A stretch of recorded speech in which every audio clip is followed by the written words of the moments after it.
Good afternoon. I think you all know me. I'm Beej Berry, Senior Director of Media Relations for Hamilton College. And I really appreciate you all being here and your coverage of our news, which has been very helpful in the last day, especially. And we're also extremely grateful to law enforcement for their support during this period of time.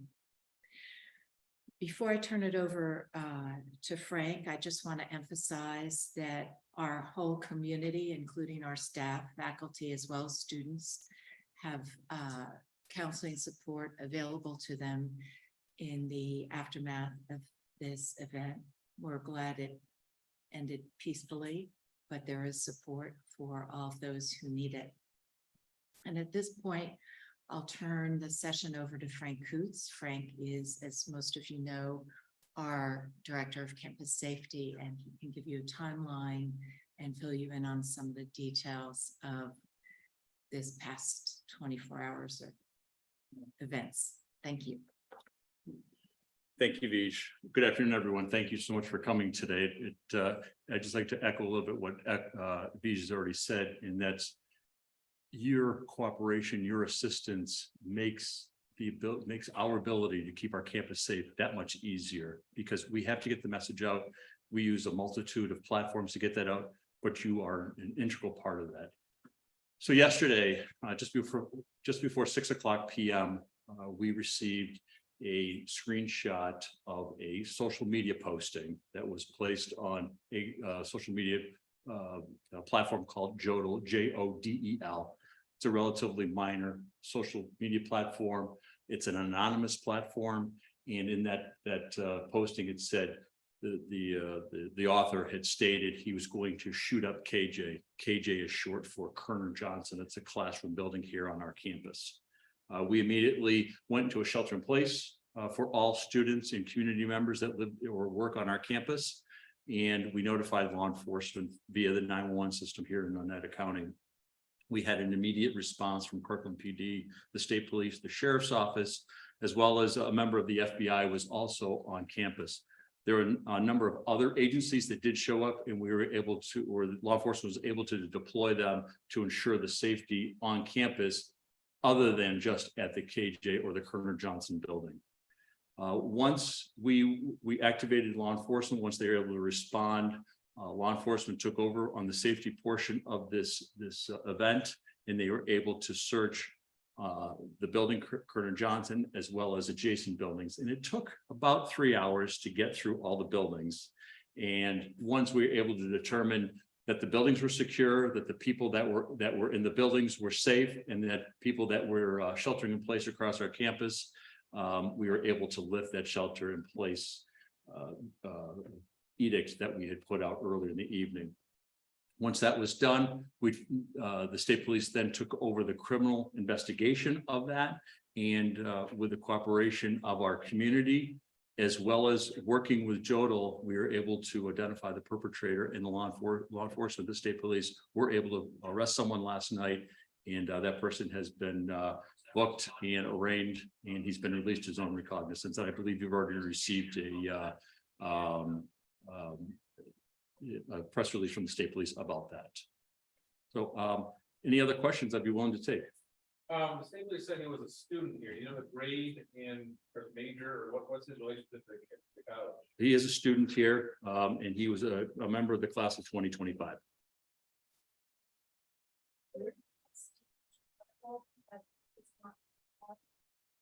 It was deemed credible when we first received it. I know that we always are concerned about these quote unquote swatting issues that we've been going across the country, especially here in the Northeast. At that time, when I received the call last night, I did not believe it was any type of hoax or swatting call. I took it that it was serious and that we handled it appropriately, and we handled it according to our policy. So the student lives in Kentucky, correct? But was staying there? Correct. He's an in-resident student here at Hamilton College. Was the threat made on campus? We believe so. That's part of what law enforcement is investigating to see exactly where he was when he posted that statement on Jodel, but it does appear that he was on campus when he made it. You mentioned that Jodel worked with the investigation. I guess, can you comment further on that? What were they able to do? We were able to pull the posting down after a couple of hours of having it up. So it does not actually exist anymore, at least on that platform. How was this individual trial? Cooperation from people that go to school here, people that work here, as well as Jodel. They provided some virtual information as well. Is there any idea of the correlation? Sean, I don't know the answer to that question. You mentioned the swatting calls that we've been seeing across the Northeast. I know you can't necessarily speak to the police investigation, but any idea on what's going on ahead, what's going on in the heads of these suspects that are creating these mass threats? You said that you did believe this to be something serious, not necessarily a hoax, but has this person given any insight onto what they're thinking? So I won't comment specifically about what happened last night, about what's inside the student's head. I don't know.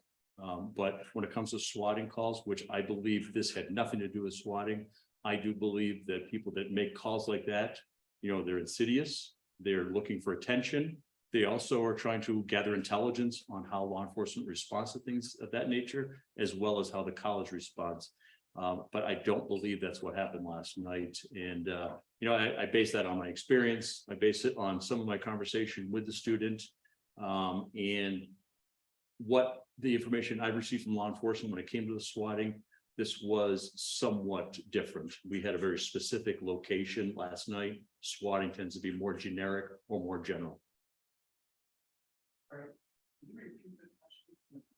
Yes, I say well. So what was the location of the threat? I mean, the director that one favorite building or facility? So the question is where was the threat made? What was it made to?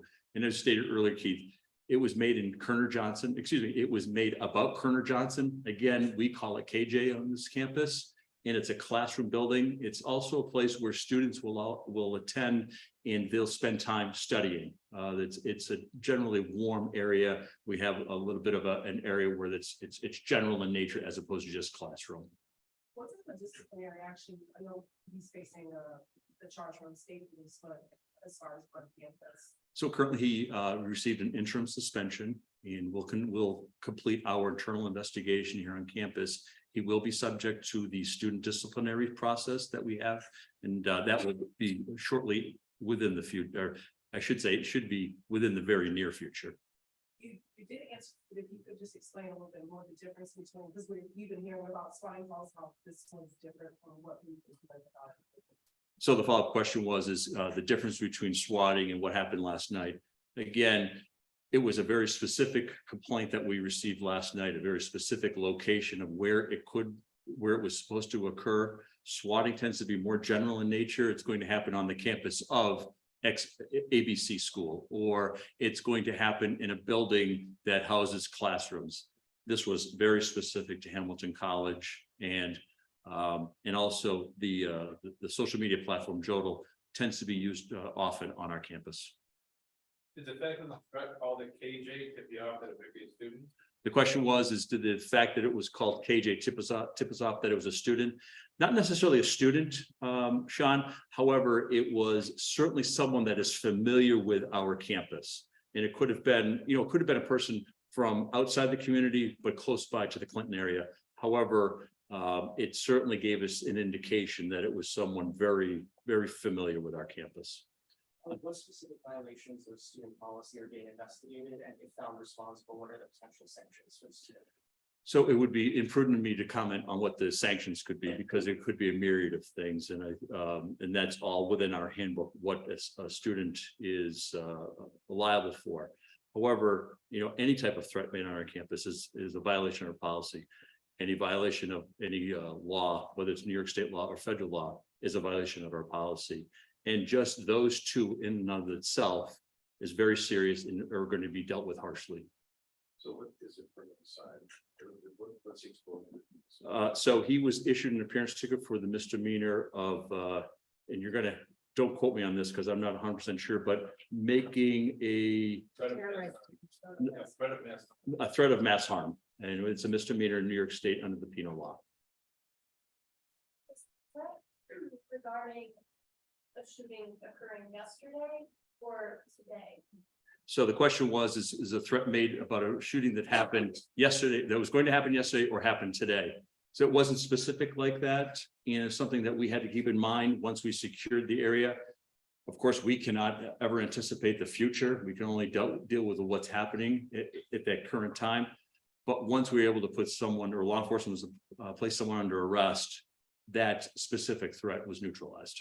And has there been increased security presence and precautions taken like that? So what the question was is additional security precautions for our campus. More people are working when it comes to campus safety. Certainly the campus itself is much more aware, much more in tune to what's happening on our campus. And then working with our law enforcement partners, they have committed to having a more physical presence today, and probably as the week goes on, you'll see it lessen and lessen as we tend to go back to a normal routine. So what had happened is the law enforcement took him into custody last night, and when he was released back to the campus, and now he's currently off campus Where was he taken? by the state police to the state police barracks in Marcy. No, like, where was he? Here on campus. He was placed in custody here on campus last night. Is there any idea where he was during this 3-hour search? Was he in KJ or? I can't tell you, Sean. The question is where was he during this entire shelter in place? I'm not sure, Sean, if he was ever in KJ during the actual shelter in place. We do believe he was in his dorm at some time, or his residence hall at some time, but I can't tell you his exact location during the entire shelter in place drill or shelter in place event. Where was he apprehended? And the question is, where was he apprehended? He was apprehended in his residence hall. Did he have a- Yes, he does. There was some mention in the statement about a slight miscommunication in terms of assailant versus threat of assailant. Can you elaborate more on what happened there? Yes, so what transpires is we have a mass notification system that we have a number of messages set up prior to any event happening. So when time is of the essence, we can get the message out quickly. And hopefully it's going to be generic enough that it'll be applicable to any type of situation. Last night, when we sent the message out, we made some modifications to that set message. However, we forgot to change the title in the message itself. And that message that we initially had canned had active assailant on campus as the title. And again, we missed it. And when we do a review, and I just came from a review prior to this press conference, these are the things that we look at and that we learn from, and hopefully we make it better and we make it a safer campus. This is the first time, right? That this college has dealt with something like this, at least for recent years. Unfortunately, no, it's not. It's not. In my prior life in law enforcement, we spent a great deal of a day here. See, I'm getting old, but I'm going to say about 10 years ago, there was another event on campus where someone had made also a threat. Was that right? I believe it was. I believe you're correct on that. It was, the question was the location from 10 years ago, the same building this time? And yes, you are correct. How were the resources that were extended? Yeah, so we had multiple law enforcement agencies here last night. We had contact with the volunteer ambulance corps because they responded for another call unrelated to the event last night. Of course, the fire department has put on notice that there's an event up here. And then with all of the resources that this college brings forth, that also takes place. And on a Sunday evening, as you can imagine, there's not a large number of people actually on campus. So we brought all of those people here to campus. And the resources, again, are put in place for such an event as this, so we can deal with it, we can mitigate it, we can ensure our students and our community members remain safe. But it does take a large drain on our resource on any given time. They did on time, as scheduled. Yes, yes. There was the question is did our college resume normal activity as well as classes in KJ today? And yes, normal activity resumed this morning as scheduled. The question is how are students and staff dealing with this? As you can imagine, it's quite traumatizing. And probably one of the best comments I heard was from a student. And he said, I know the person who did this, and I feel bad that he's in a situation like this. But it really upsets me when I'm in a custodial closet for 3 hours and I can't do anything. I'm wondering what's going on and am I going to be safe? And when the law enforcement enters a building like that and they make me put my hands in the air and they pat me down to ensure that the entire building is safe, it upsets me a great deal. And I think when I heard that, it really struck a chord with me. And that really is the bottom line, is why we don't do things like this, regardless of our reasoning. How providing any assistance to kids that are in that mindset, because it's a tense time of the year, you're coming up on finals. Yes, It's a lot of fun unto itself, and then you have this episode. I think you came in late, but I would like to emphasize that there is counseling available for students, and it's, there's always counseling available, but there's even more counseling available now. There was counseling available throughout the night, last night, and there continues to be various programming for anyone who needs it, including staff and faculty. I also mentioned that last night, the dining hall was kept open until 12:30 at night for those who couldn't get dinner because they were locked down. And we're very aware of the counseling needs and continue to be. And of course, those resources are all free. Of course. As a student, I have a follow-up on that. Yesterday, the elected student government, the student assembly, sent a message to all of administration requesting cancellation of classes today and tomorrow. That request was declined in a statement this morning from President Whitman and Dean Carden Nano. The statement said that for some students, resuming normal activities might actually be the helpful thing for them, while for other students, the break might be the helpful thing for them. So I guess I'm wondering, with the decision for classes to continue, will students who choose not to attend class today and tomorrow be excused for doing so? Or is there a possibility that they'll be facing academic repercussions for not attending class? So I think that's way beyond my pay grade to answer, and I don't want to speak for Beej, but I'm guessing it's above your pay grade too. And that's something really that's done at the president's office. And I think that question would be best directed there. Question from online. From Bill Keeler of WIBS. And he'd like to know if there any weapons were found in the room with the student. And can you please reveal how the college will pay the student's status going forward? I think you touched on that.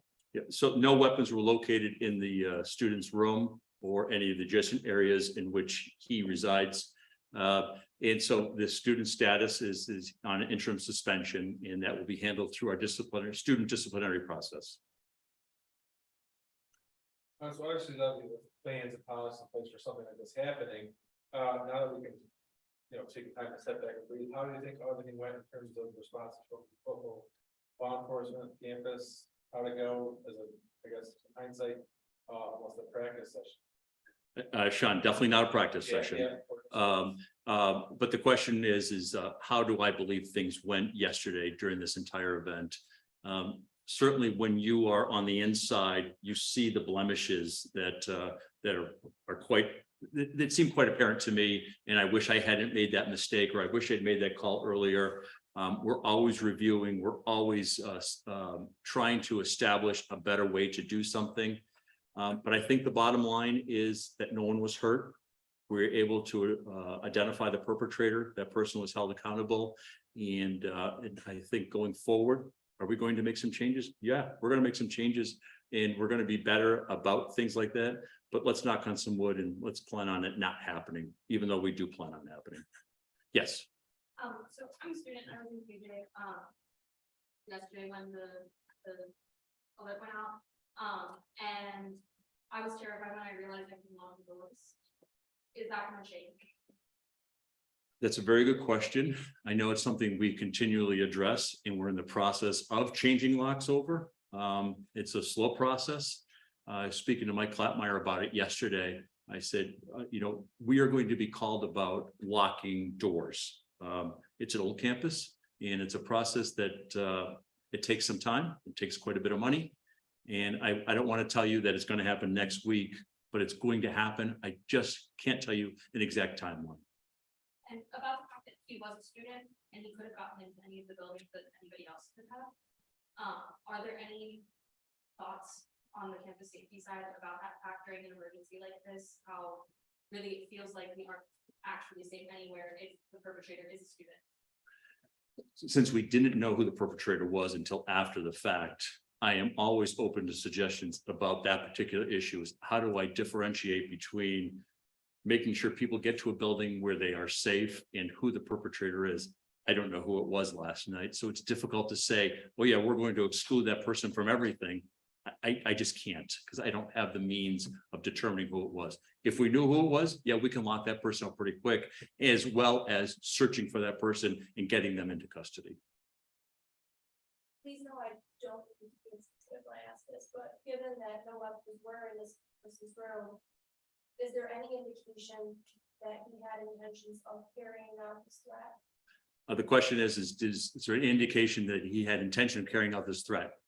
I can't read his mind and I don't want to comment. I think it would be imprudent for me to say, this is what I believe he was thinking. Only he knows what he was thinking at that time. I'd like to, Eric, to partially answer your question. I know that the Dean of Faculty asked that the faculty be lenient with deadlines and sensitive to student needs. So I can't exactly answer your question about permissions to students, but I'm aware of that. So that was a request, not like a policy, this is required. I'm not sure of that. I can't really answer. Thank you. Any other questions? Great. Thank you so much for coming today. I really appreciate it. You really are an integral part of our keeping our campus safe. Thanks again. Thanks, Beach. Oh, sure. Thank you. Yes, absolutely.